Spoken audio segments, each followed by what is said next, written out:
Berdiri, berdiri, berdiri. Kum, berdiri Pak. Siapa beliau? Fadal, maju Pak. Bisa perkenalkan diri, biar kita termotivasi. Kalau jaraknya ternyata masih sekitar pagar alam, maka masih banyak yang lain.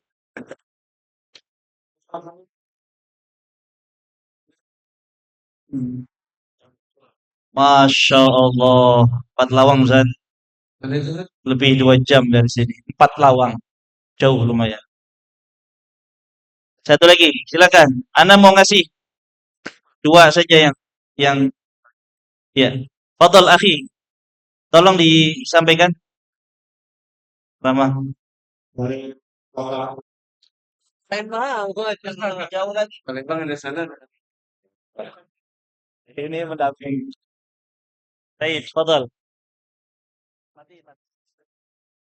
Set, set. Baik, nggak semuanya yang paling jauh. Sekarang Ustaz kasih tinggal berapa ini titipannya. Yang paling berusia agar kita semangat. Yang paling berumur. Anak kenal ada beberapa yang usianya memang sepuh. Dengan tidak mengurangi rasa hormat, dengan tidak 71, 72. Barakallah. Dengan Pak siapa, Pak? Maaf. Ada dua. Ada dua yang paling tua ini. 70. Masya Allah. Ini juga siapa tahu ada. Di sini ada yang lebih tua? Masya Allah. Tidak ada. 76 paling tua. Wawa. Ya. Beliau jauh juga beliau itu, Masya Allah. Dari Hujan Mas. Dari Pelaju, Pak ya. Dari Pelaju, Palembang. Baik. Ustadz juga mau ngasih yang apa ini? Anaknya paling banyak, istrinya banyak. Yang istrinya lebih dari satu. Aduh ketahuan. Nggak ada. Belum ada Ustaz. Belum ada. Yang anaknya paling banyak. Berapa Pak? Silakan. 9. 11. Nggak ada lagi yang lebih banyak. Masya Allah, barakallah, tabarakallah. Semoga diberkahi. Masya Allah. Nabi SAW berbangga dengan jumlah umatnya yang banyak. Fa inni mukatsirum bikum yaumil qiyamah.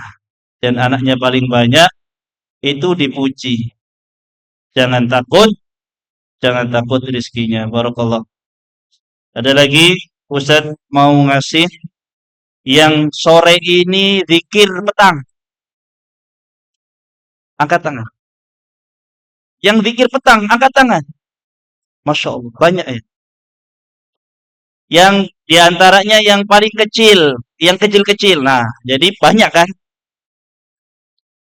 Itulah senior itu. Zikir fadal bagi. Ini ada 10. Pas enggak?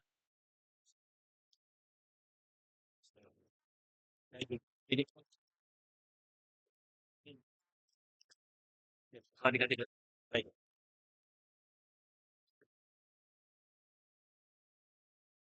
Selanjutnya yang hafal, yang hafal. Zikir pagi dan petang tanpa melihat. Udahlah. Yang lain. Masya Allah. Abdurrahman, fadal. Chandra, fadal. Siapa lagi? Dimas.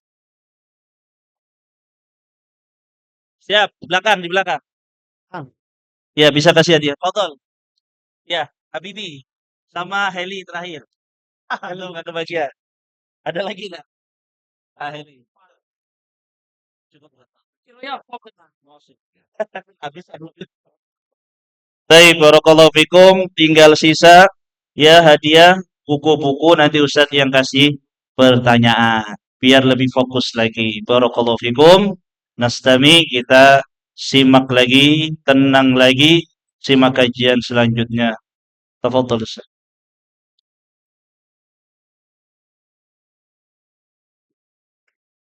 Alhamdulillah wassalatu wassalamu ala Rasulillah Mustafa wa ala alihi wa sahbihi. Teman-teman sekalian yang dirahmati Allah, tadi sebelum kita sholat Isya, saya kasih kuis siapa yang bisa menyebutkan keutamaan tadi disebutkan mudah jalannya masuk. Yang kedua, dinaungi oleh malaikat, diberikan kepada Allah rahmat, kemudian diberikan kepada mereka ketenangan kalau mereka datang. Sebagaimana Nabi sallallahu alaihi wasallam sampaikan, "Majalallahu billahi yujidlah yatuna kitab Allah wa yadallu muslimin illa nazat alaihi sakinah wa wasyarah amal wa'atul malaikat wa takaratu biman." Terjadi cuma itu. Kita tambahkan saja. Kata Nabi sallallahu alaihi wasallam, "Man yuridillahu bihi khairan yufaqihuhu min din." Siapa yang Allah inginkan agar orang itu jadi orang baik. Di antara ciri-ciri yang kita bisa lihat pada diri adalah Allah memahamkan dia masalah agama. Dijadikan orang yang fakih dalam masalah agama. Berarti keutamaan menurut ilmu. Kalau orangnya senang mimpi majelis ilmu sampai dia betul-betul mendapatkan ilmu yang baik, yang mantap, maka ini adalah ciri-ciri Allah menginginkan kebaikan pada dirinya. Baik, jamaah yang dirahmati Allah, yang saya ingin bahas bukan soal masalah keutamaan ini. Mungkin kebanyakan dari kita sudah tahu tentang keutamaan ini, ditambah lagi keutamaan yang sangat banyak. Tapi sekarang sudah banyak lupa. Tidak tahu kenapa. Mungkin memang tidak terhafal. Mungkin memang tidak terpatri di dada. Mungkin karena kebanyakan hal-hal yang dibuat. Tadi kan ada perkataan Imam Waqid. Ilmu itu adalah cahaya dan cahaya Allah kemudian diberikan kepada yang bermaksud. Itu semua adalah benar. Dimaksud saya ini karena gara-gara mengingat secara tidak sengaja kalau sikap bagi semua yang teringat di mana. Hingga kita kebanyakan dari kita mungkin sekarang sudah lemah mungkin karena terlalu banyak yang meninggal. Sudah terlalu banyak yang ditolong, terlalu banyak yang ditolong. Jadi semua sudah lupa. Di sini SMA terbaik apa? SMA 4 Ustaz. SMA 4 Negeri. Lahat. mungkin bisa dilihat dari kualitas lulusannya. Betul.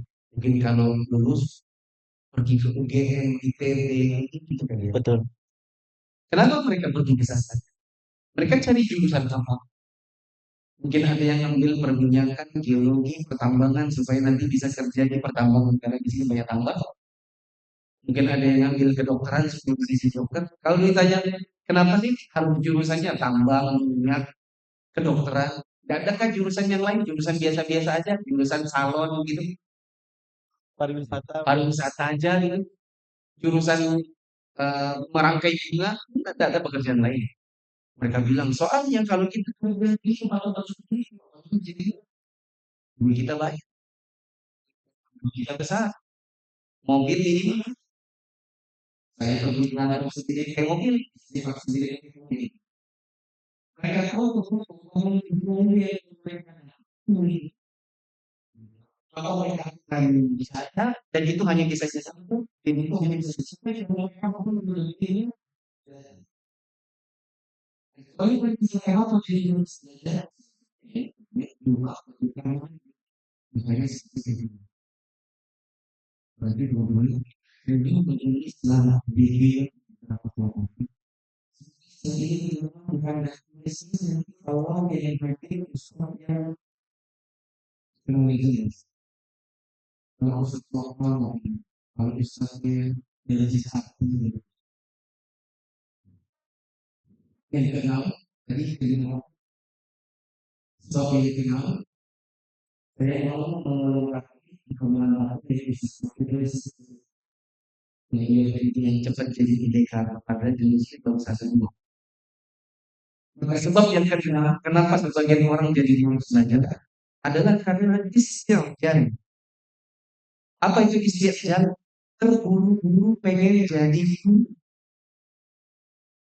Sementara menempuh dengan menuntut ilmu itu butuh waktu bertahun-tahun lamanya.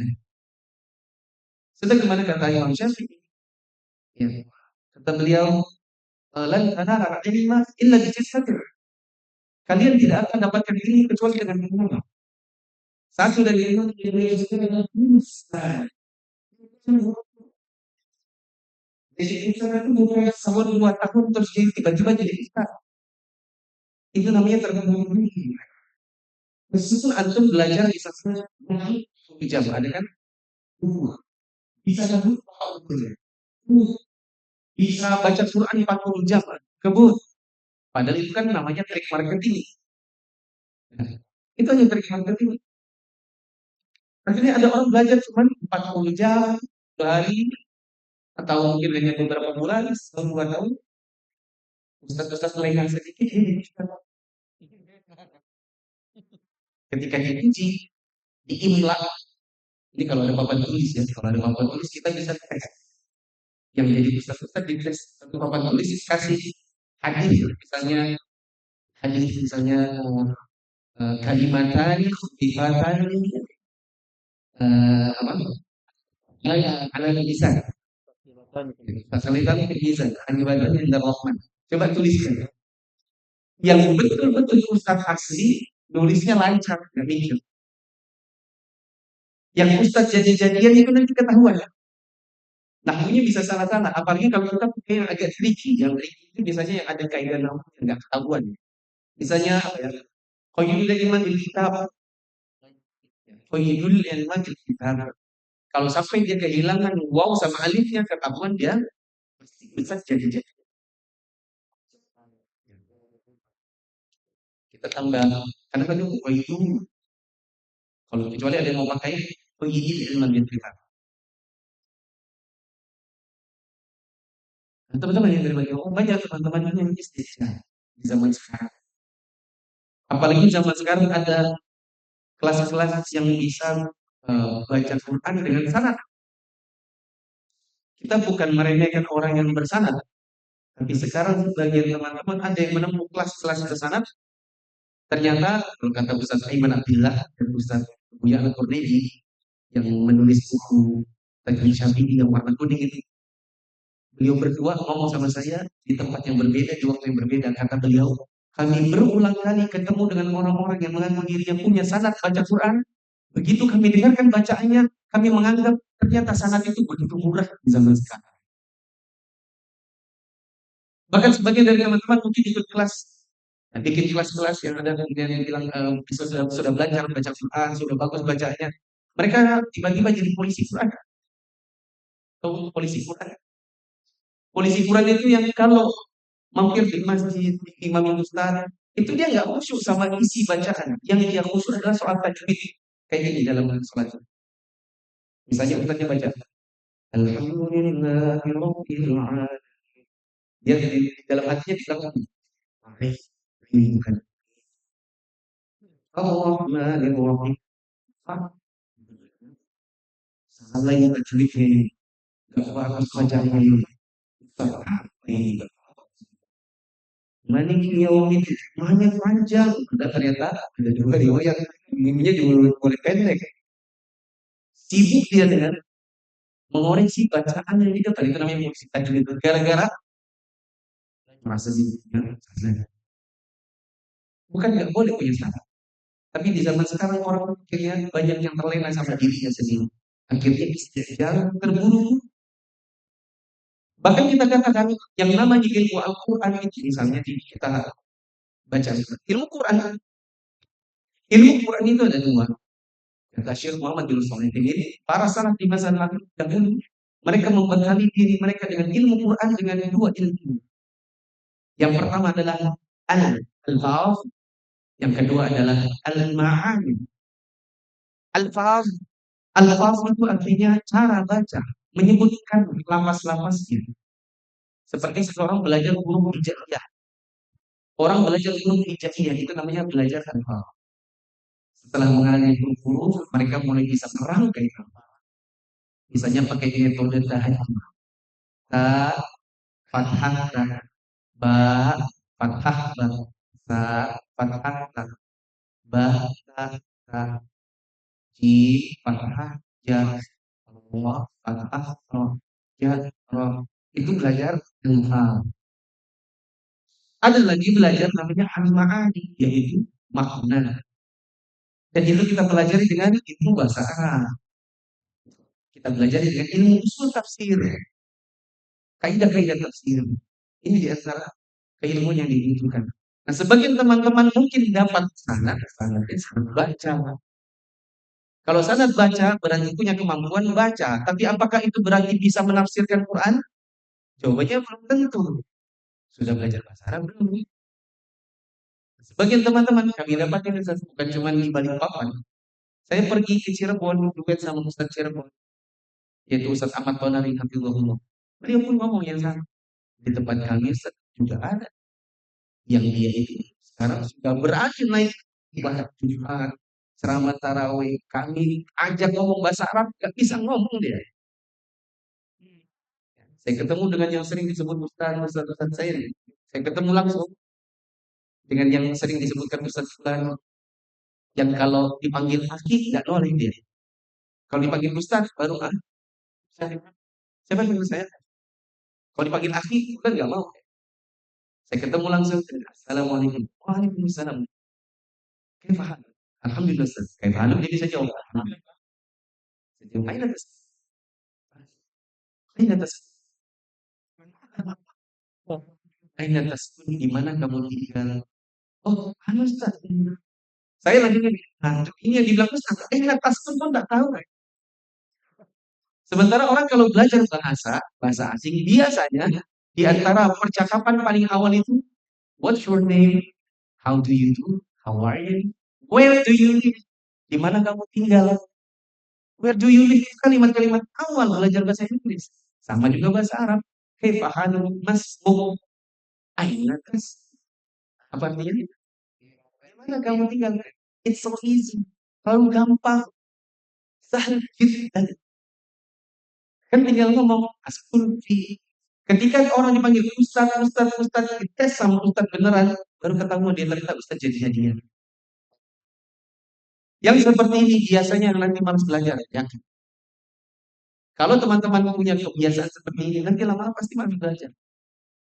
Kenapa malas belajar? Soalnya merasa diri sudah jadi Ustaz. Masa iya sudah jadi Ustaz ikut kelas nahu? Masa iya kan sudah Ustaz, sudah punya sanad. Masa? Nggak khutbah Jumat, masa dirinya di situ terus. Pengen juga dia khutbah Jumat. Kalau dia tidak punya khutbah Jumat, nah dia kebetulan ada tiang di tengah masjid. Duduklah dia di belakang, masuk belakang tiang. Supaya nggak perlu kelihatan Ustaz. Jadi nggak perlu menuntut ilmu gitu dengan yang lagi di atas mimbar. Akhirnya orang malas belajar. Yakin antum kalau jadi presiden, si presiden itu akan belajar lagi bahasa Inggris? Nggak mungkin. Apa yang dilakukan supaya bisa cakap bahasa Inggris? Mending pakai penerjemah. Kan presiden-presiden kita ada juga yang tidak lancar dahulunya. Apa yang dilakukan? Ya penerjemah. Yakin ada ustadz pakai penerjemah? Pasti dia nggak akan mau untuk menampakkan kebodohan. Sok-sok ngerti dan akhirnya nggak akan juga dia mau ikut kelas bahasa Arab sama ikhwan-ikhwan yang lain. Ini lagi nomor coba dulu. Nah, dari mana? Nah, usianya berapa? Ya, belajar dari mana? Pekanbaru. Coba besar. Ketua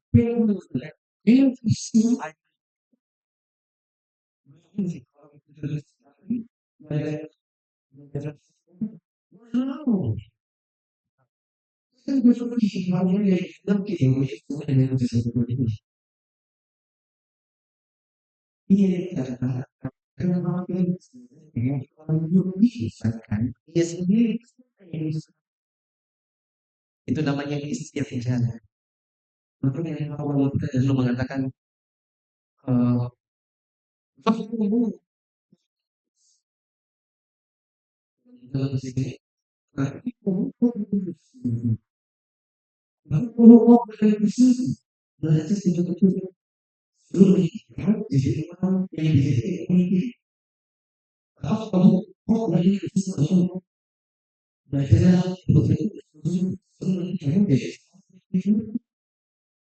Semakin mungkin kamu dianggap jadi tokoh, sudah mengajar, sudah jadi ustaz, sudah memegang mimbar, khawatirnya malah sebenarnya.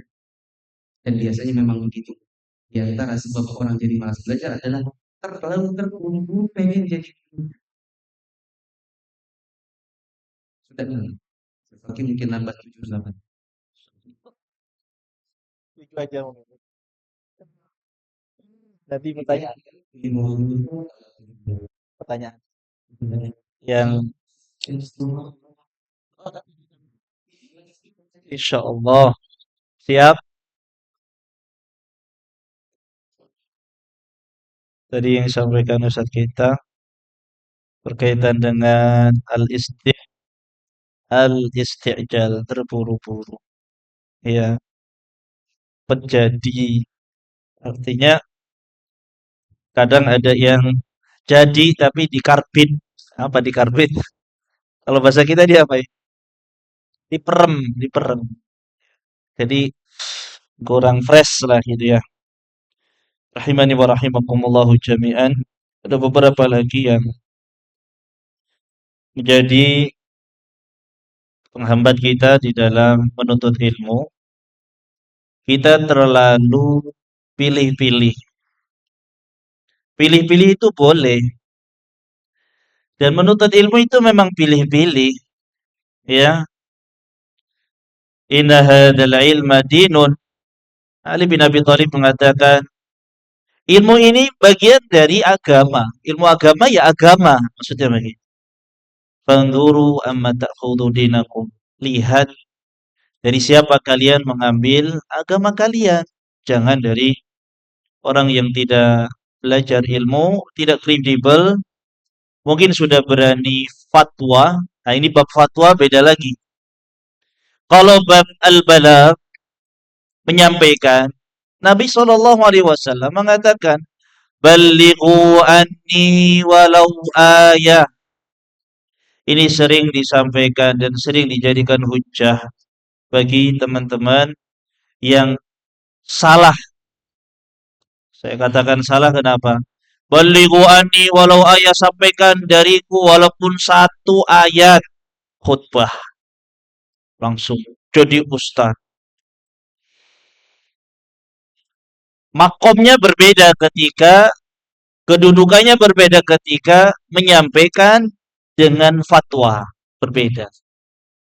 Tentu ulama membahasnya dalam kitab-kitab, ya, Hilyatul Ilm dan seterusnya banyak, ya, Tadhkirus Sami dan seterusnya.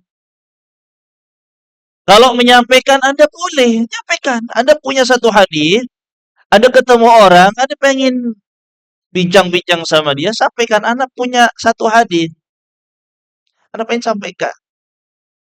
Dan Nabi SAW mengatakan, balighu anni. Apa artinya? Siapa yang paham kalimat ini? Sampaikan dariku. Angkat tangan. Saya kasih hadiah barangkali. Apa maknanya? Sampaikan dariku. Apa maknanya? Tidak ada yang angkat tangan?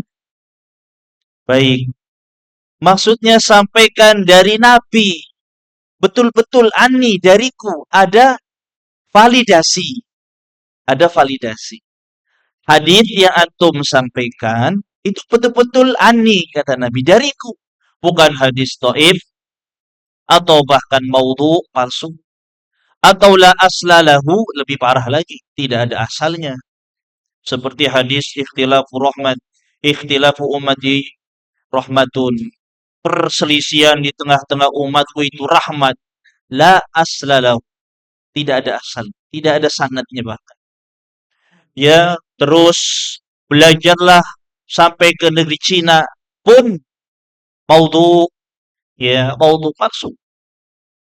Jadi, validasi. Dari mana kita belajar validasi tentang betul-betul ilmu itu dari Nabi?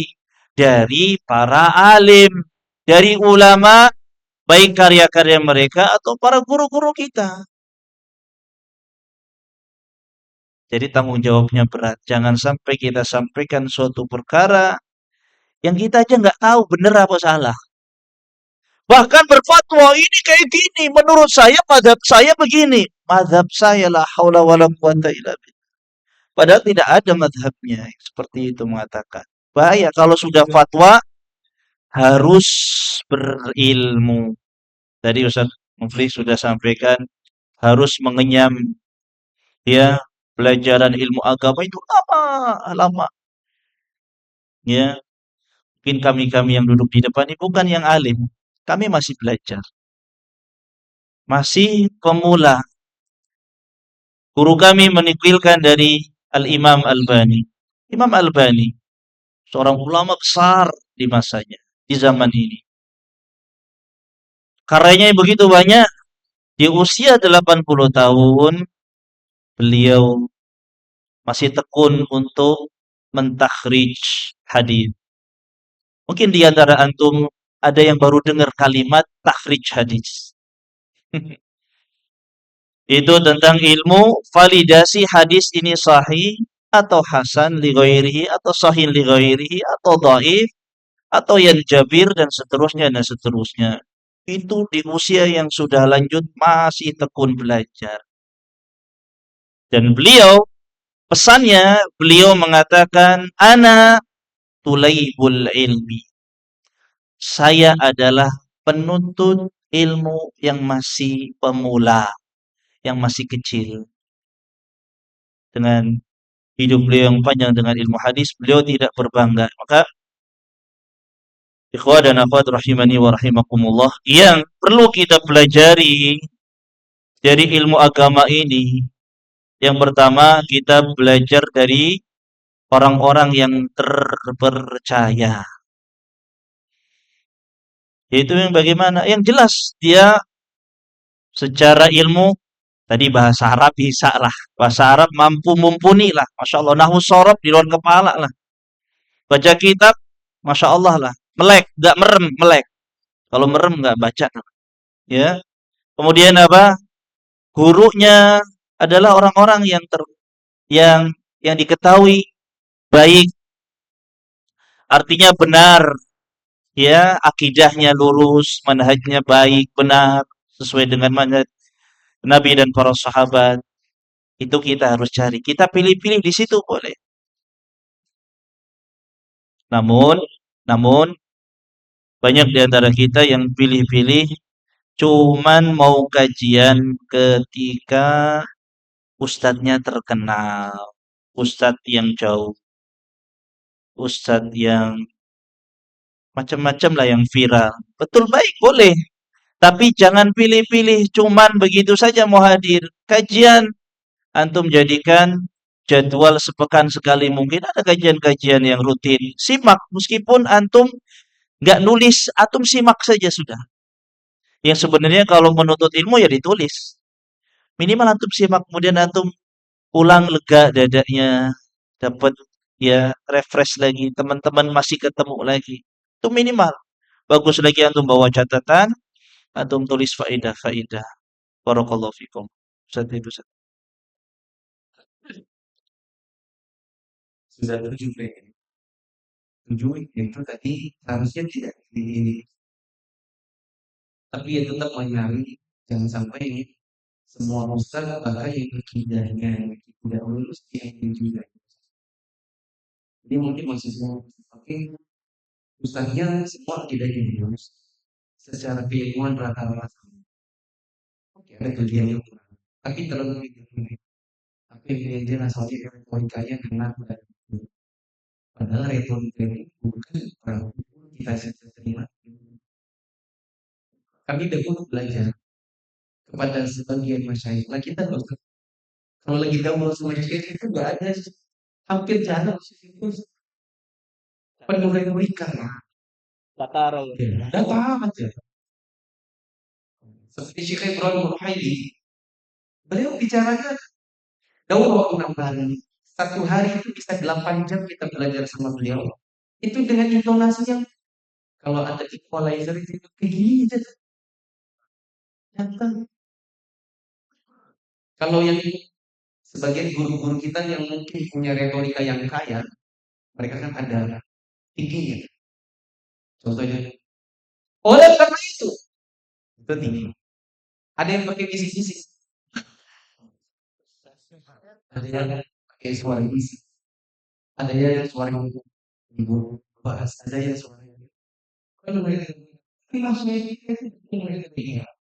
Tapi kok kenapa yang belajar suara saya itu malah jadi karena memang retorika bukan standar, tetapi punya menjadi memaham dan bisa memahami. Yang mengapa seseorang menjadi masjid adalah meskipun ini bukan semua orang mampu, tapi kita katakan yang kedelapan adalah tidak punya saluran ilmu, tidak punya saluran ilmu. Contoh yang punya saluran ilmu, misalnya ustaz-ustaz kita gabung kuliah, ini lulusan SD. Setelah mereka lulus, mereka punya saluran ngajar di Malang, ngajar di masjid, ngajar di kemudian waktu karena ada orang yang bisa bukan sebagai bahasa Indonesia. Makanya kalau ada dalam masjid itu kadang kita tidak tahu lagi mana caranya biar kita. Misalnya, kalau ada orang di Bogor, di Solo, di Bandung, di Jawa Tengah, itu kan dari berapa? Karena ada budget ini. Misalnya budgetnya hanya untuk 350 orang. Bisa kita ini berkali semua kepengen. Karena semua yang pengen akhirnya tidak semuanya bisa dapat. Yang ini yang penting itu para asatidz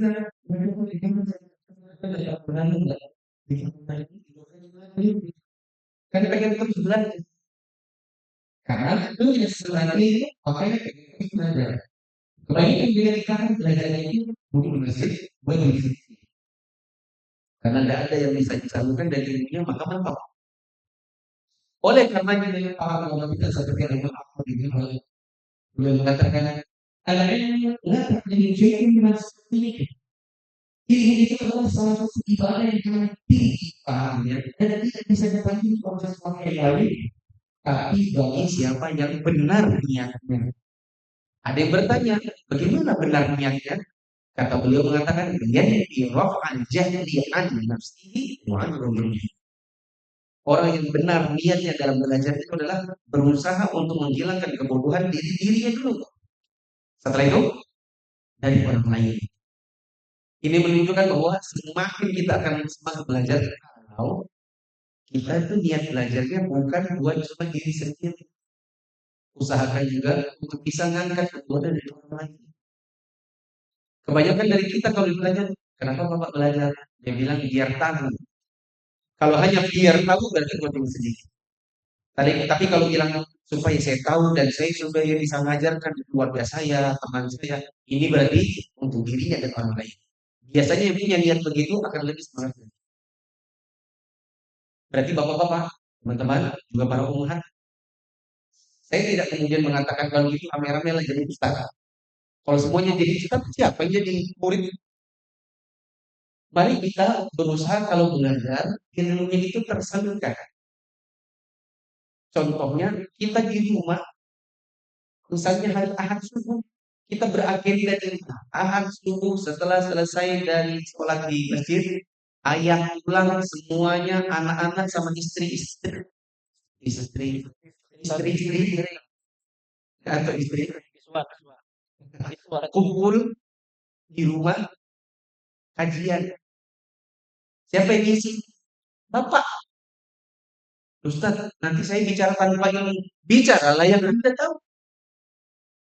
Bapak saya dahulu beliau bukan orang yang bisa yang lulus-lulus dari Madinah, tapi beliau punya agenda rutin sama kami anak-anaknya.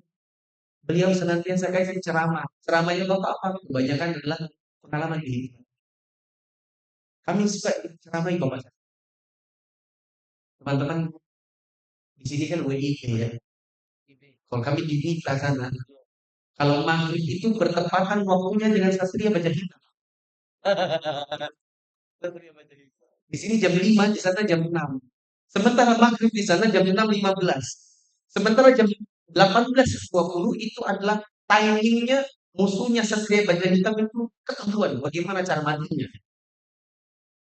Sementara kami lagi nonton pakai remote, tiba-tiba azan Allah, mama langsung stop, minta remote, matikan TV, sholat, mama langsung sholat.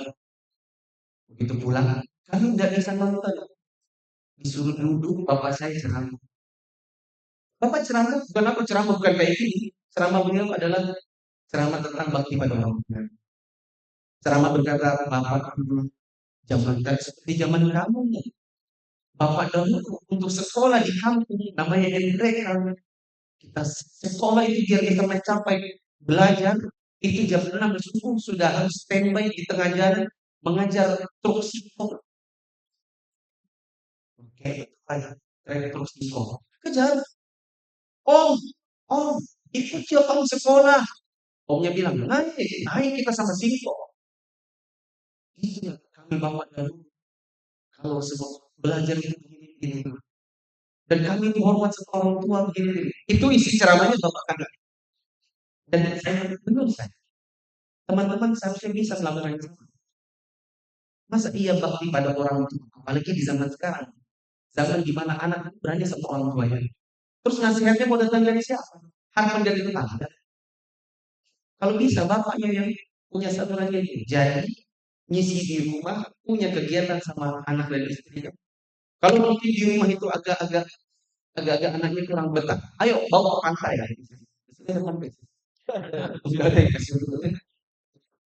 Pergi kemana kalau gitu? Ke sungai. Ya, ke sungai lah boleh. Beli termos, bikin teh satu termos, bawa 5 gelas, bapak, mama, 3 anak. Ayo bawa nasi di rumah. Duduk di tikar, belah tikar di sungai. Makan-makan. Setelah makan-makan semuanya, bapak mau ngomong, mama mau ngomong. Kalau bapak saya dahulu ngomong, sudah, mama saya akan menambahkan dengan tangan saja. Betul nak. Itu kami nggak bisa lagi. Nggak bisa lagi menyimak Satria Baja Hitam. Bagaimana mati monsternya kami harus tanya sama teman di sekolah besok. Bagaimana? Gimana mati monster? Karena kami nggak bisa. Karena bapak kami sekarang. Jadi harus punya saluran ini. Dengan begitu kita akan semangat belajar. Teman-teman, perhatikan. Emas, kalau dalam tangan tidak dikeluarkan, dia batu tak benar. Anak panah dan musuhnya kalau tidak dikeluarkan dari sarungnya, tidak dilepas, tidak ada buah yang bisa tertangkap. Matahari hanya sisinya tidak bergerak, tidak dikeluarkan, tidak ada cahaya. Bulan juga sama. Kalau dia sendiri tak bergerak, tidak kelihatan di malam hari, tak terang benderang. Hanya itu. Sehingga kalau cuma di dalam kandang, orang kan singa. Tapi kalau dia keluar, semua orang kan. Antum kalau masuk ke dalam WC, WC masjid mungkin ada ember, di situ ada air. Airnya nggak pernah dikeluarkan, nggak pernah dipakai, genang. Nanti di bawahnya itu lumut. Itulah kepala kita kalau ilmu di sini cuma di sini nggak dikeluarkan. Dia ibarat sudah ada lama.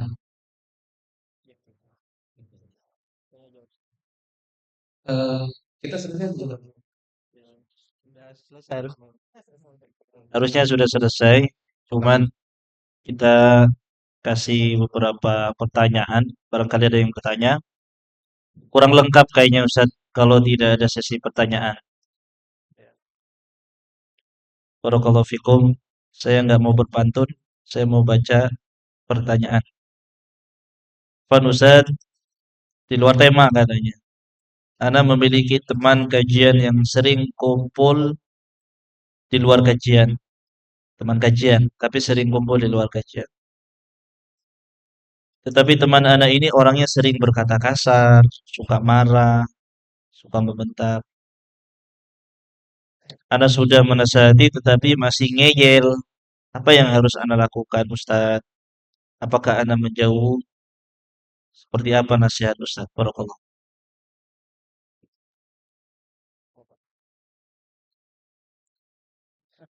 Ini saya jawab.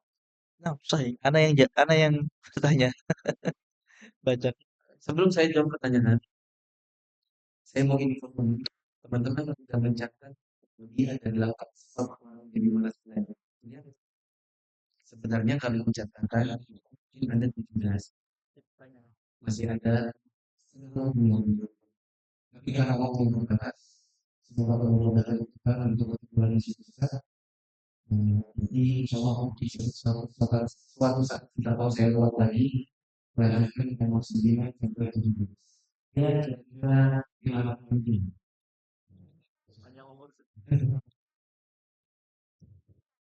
Tambah di satu nomor 9, tapi tidak usah disalah. Nomor 9 adalah sering berdebat masalah agama.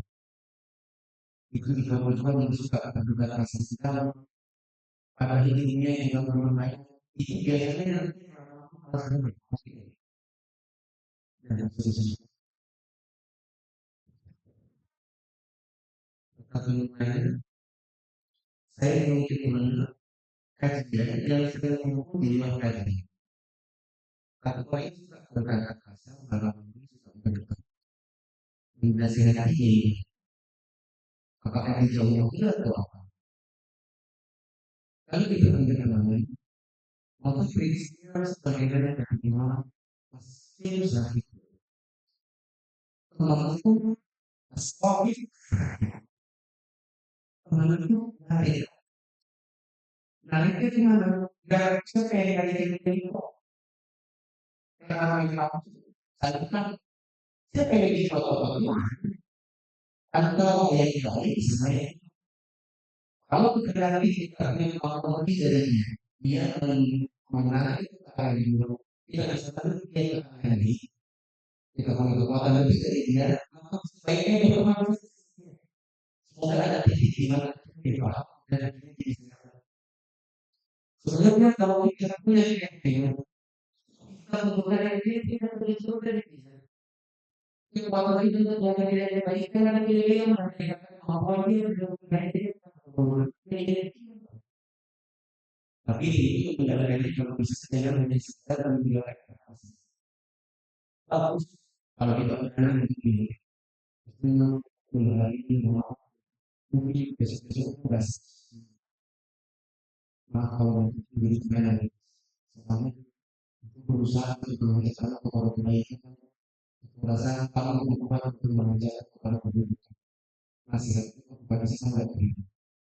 Kalau dari ini ya nanti kita sendiri sesat tapi dalam tiga sistem sudah ini berarti memang ngomong ini Itu akhwat, Ustadz. Bagus itu. ya Salah.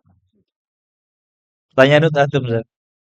Ustaz mau nasihat bagaimana menyikapi teman yang sudah lama hijrah dan termasuk orang-orang yang awal-awal hijrah di sini tapi suka ngadu domba dan memecah belah pertemanan dan beberapa umat yang lain juga suka meremehkan yang baru hijrah. Sebelum Ustaz Fakih jawab, saya mau Ustaz teman-teman semua di umahan juga, umahan aman kan kalau lepas cadar, aman nggak sih? Sekarang aman. Aman ya. Dapat apa buka cadarnya kalau yakin aman, tidak ada laki-laki di situ. Oh, siapa tahu khawatir jangan-jangan di antara yang bercadar di situ laki-laki. Oh, Ah, request saya lakukan sekarang. Saya hitung 1 sampai 3. Lihat kanan kiri. Siapa dokumentasi? Lihat kanan kiri. Kalau tidak kenal, coba kenalan. Tanya namanya, tempat tinggal, kerjanya apa, statusnya apa. Siapa tahu ketemu mertuanya, menantunya, nanti jadi saudara ipar. Pokoknya gitu. Silakan coba kenalannya. Kanan kiri, depan belakang. Kalau tidak kenal, kenalan. Pernah kenapa ya? Dan karena begitu, kok diam? Apakah tidak terkenal? Ayo kenalan. Oh, saya sudah saling kenal. Sudah saling kenal. Satu grup. Oh, satu geng. Coba Umahat juga. Umahat bagus tanya nama suaminya juga. Siapa tahu ternyata nama suaminya sama persis. Kanan. Kanan langsung. Sudah saling kenal.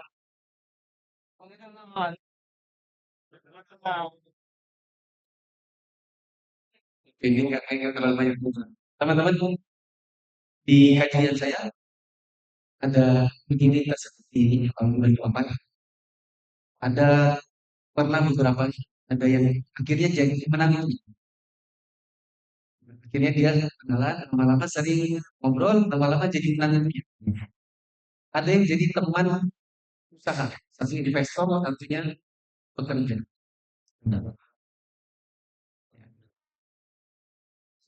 Ada yang mungkin ketemu Madu, siapa namanya Umu?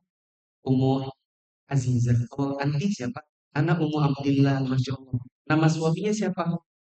Coba sebut ya bareng-bareng ya. Satu, dua, tiga. Fakih Hamzah. Ya, kok sama? Limit edition. Bro. Misalnya nih. Contoh. Iya. Barakallahu fikum.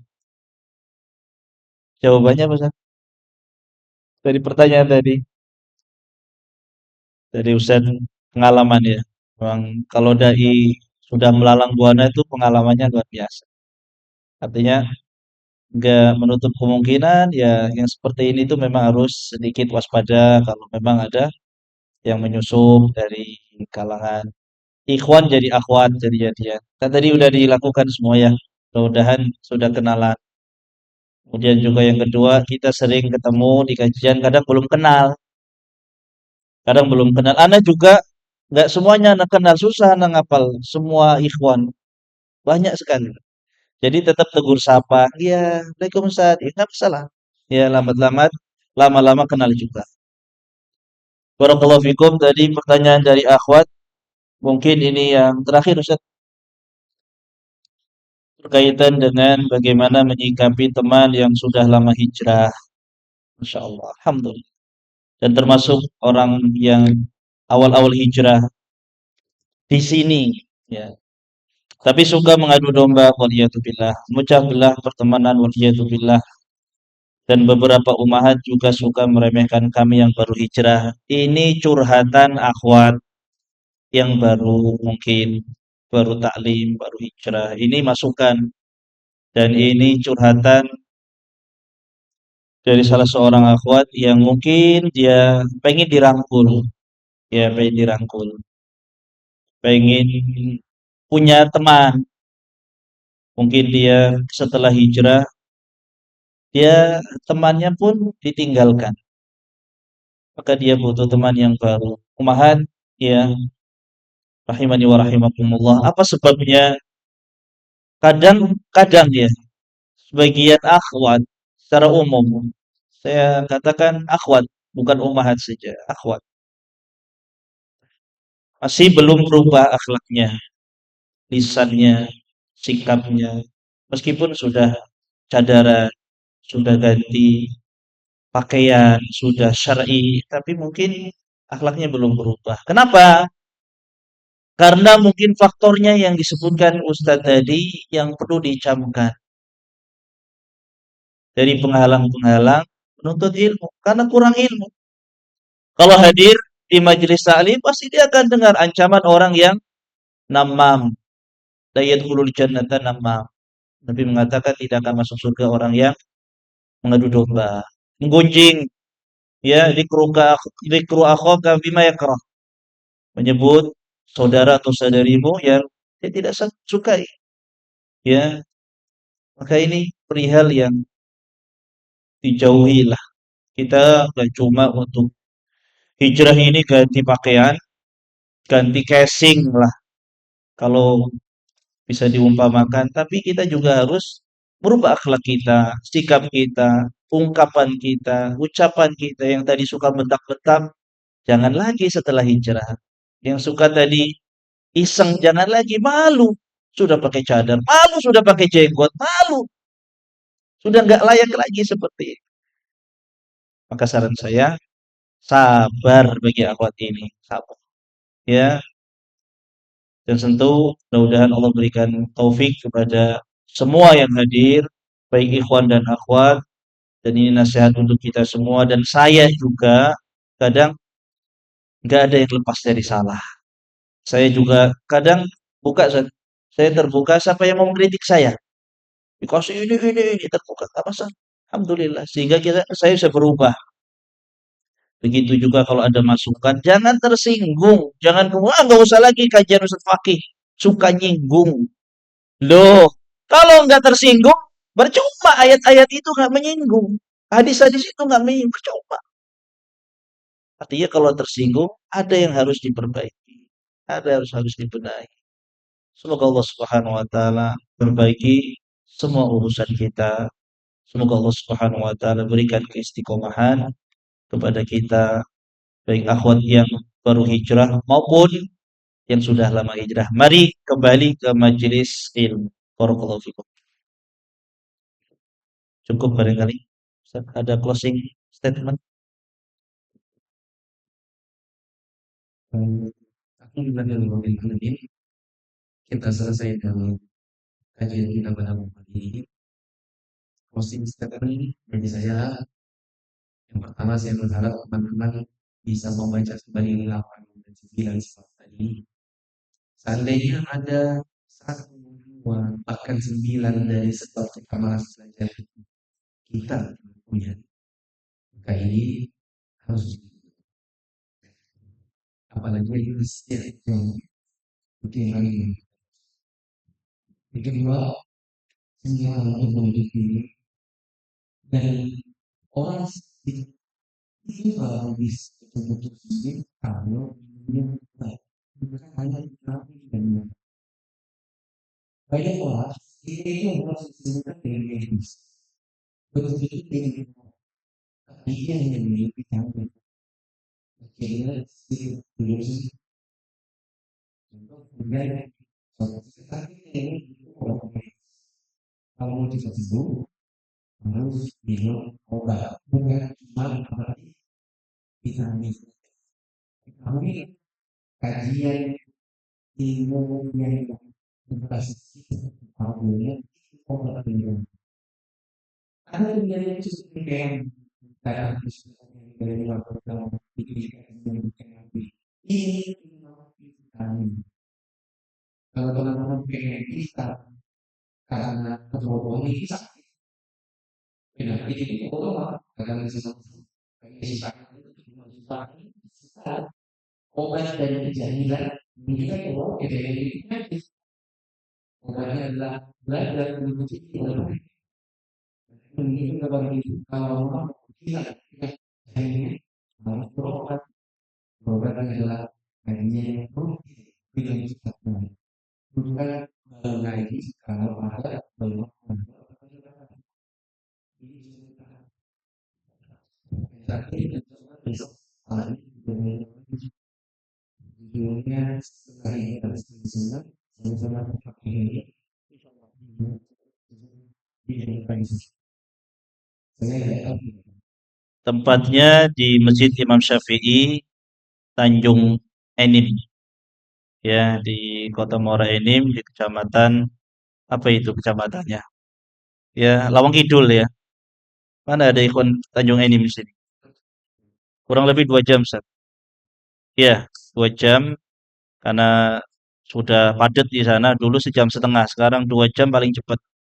Macet jalanan. Barakallahu fikum. Amin, amin, amin. Barakallahu Ustaz. Mungkin Anda tutup, ikhwah fillah rahimani wa rahimakumullah. Saya berterima kasih kepada seluruh yang hadir, yang menjadikan kajian ini berlangsung lancar, ya, dan tenang. Alhamdulillah anak-anaknya nggak ada yang rame. Kemudian saya terima kasih kepada seluruh panitia Masya Allah yang telah berjibaku yang luar biasa siang malam untuk persiapan kajian tabligh akbar ini. Semoga Allah barasi dengan pahala yang banyak di sisinya. Amin ya rabbal alamin. Terakhir, ana sedikit cerita, ada salah satu panitia kita yang insiden. Sore tadi, ana minta tolong doakan kesembuhan untuk Al-Ah Abyuri. Jadi insiden bawa air panas mau dibawa ke masjid untuk teh kopi, qadarullah tumpah dan mengenai bagian bawah tubuh beliau. Kondisinya kami bawa ke rumah sakit, harusnya dirawat inap tapi di rumah, tapi kami minta tolong doakan ya kesembuhan beliau. Semoga beliau diberikan kesabaran dan kesembuhan, tapi nggak usah dikunjungi nanti terganggu. Barakallahu itu saja. Wabillahi taufiq wal hidayah. Wassallallahu ala nabina Muhammadin alihi wasahbihi ajmain. Kita tutup dengan doa kafaratul majlis. Subhanakallahumma wa bihamdik asyhadu an la ilaha illa anta astaghfiruka wa atubu ilaik. Warahmatullahi wabarakatuh.